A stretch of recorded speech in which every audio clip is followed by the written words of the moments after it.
Hard hitting vlogs. Hello viewers, भाई आज के हमारे वीडियो का टॉपिक है हाजीपुर लोकसभा सीट का समीकरण। चाचा पशुपति पारस और भतीजा चिराग पासवान के बीच चुनाव लड़ने के लिए छिड़ी हुई है जंग।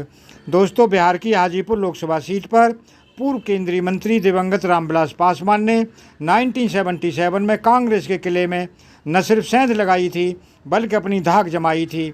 आज इस सीट पर उनके ही परिवार के दो लोग आमने सामने नजर आ रहे हैं। मौजूदा सांसद पशुपति पारस और उनके भतीजे चिराग पासवान के बीच 2024 के लोकसभा चुनाव में इस सीट से लड़ने के लिए को लेकर जंग छिड़ी हुई है। चिराग पासवान कई बार हाजीपुर से चुनाव लड़ने की घोषणा कर चुके हैं। इससे राजनीतिक गलियारों में हलचल मचा दी है। 2024 के आम चुनाव में क्या होगा ये तो भविष्य के गर्भ में है, लेकिन सवाल उठने लगे हैं कि क्या इस बार स्वर्गीय रामविलास पासवान के परिवार के ही दो सदस्य छोटे भाई पशुपति पारस और बेटे चिराग पासवान के बीच आमने सामने की टक्कर होगी। हालांकि अभी दोनों ही नेता बीजेपी नीत एनडीए में है। दिवंगत रामविलास पासवान की बात करें तो 1977 में हाजीपुर से चुनाव जीतने के बाद दूसरी बार 1980 में वे लड़े और चुनाव जीत गए, लेकिन 1984 में राम रतन राम से उन्हें हार का सामना करना पड़ा।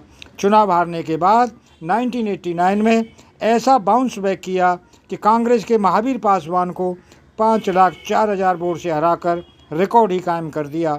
और 2024 का चुनाव नज़दीक है। ऐसे में हाजीपुर लोकसभा सीट को लेकर रामविलास पासवान के परिवार में तलवारें खिंची हुई दिख रही हैं। चाचा पशुपति पारस और भतीजे चिराग पासवान एक दूसरे के खिलाफ दमखम दिखाने और चित्त करने का दावा करते दिख रहे हैं।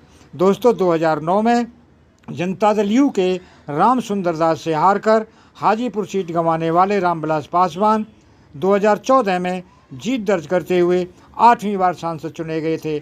उसके बाद 2019 के चुनाव में अपनी खराब सेहत का हवाला देते हुए उन्होंने उस सीट पर अपने भाई पशुपति पारस को चुनावी मैदान में उतारा।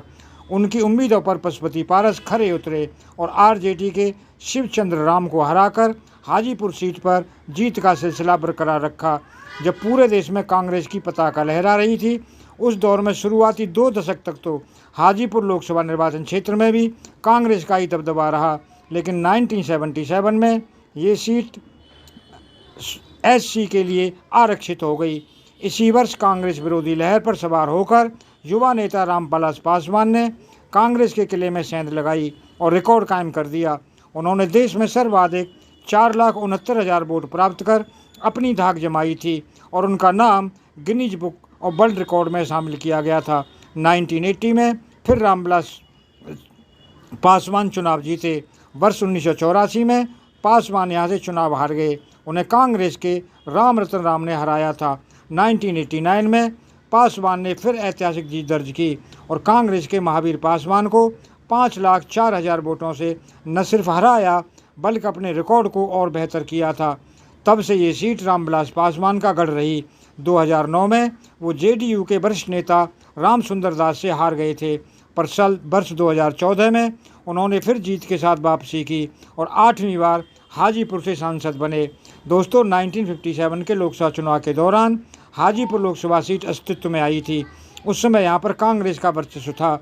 1962, 1967, 1971 में यहाँ कांग्रेस का ही राज रहा, लेकिन 1977 में हाजीपुर सीट एससी के लिए आरक्षित हो गई और रामविलास पासवान जीते। इसके बाद 1991 में सीट छोड़कर रोसड़ा चले गए और वहाँ से जीत दर्ज की। पासवान को सिर्फ 2 बार हाजीपुर में हार का मुंह देखना पड़ा। पहली बार 1984 में कांग्रेस के राम रतन राम से हारे और दूसरी बार 2009 में राम सुंदर दास से हारे।